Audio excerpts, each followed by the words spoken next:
Hello বন্ধুরা, জিরে আর তেজপাতা ফোড়ন দিলাম। এবার কেটে রাখা পেঁয়াজ দিচ্ছি।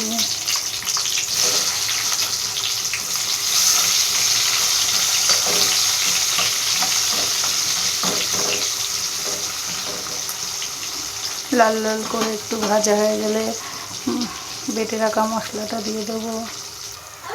হ্যালো বন্ধুরা, লাল লাল করে ভাজা হয়ে গেছে। এবার দেবো মশলা।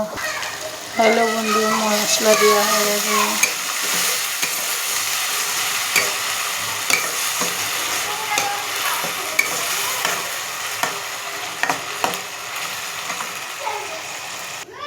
পরিমাণ মতন লবণ দিয়ে দেব।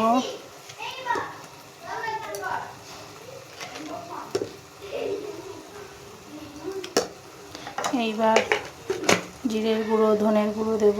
পরিমাণ মতো জিরের গুঁড়ো আর ধনের গুঁড়ো দিয়ে দিলাম।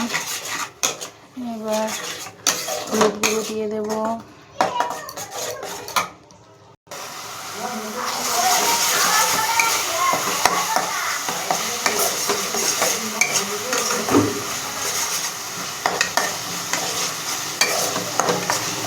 মশলাটা কষানো হয়ে গেলে মাংসগুলো দিয়ে দেব।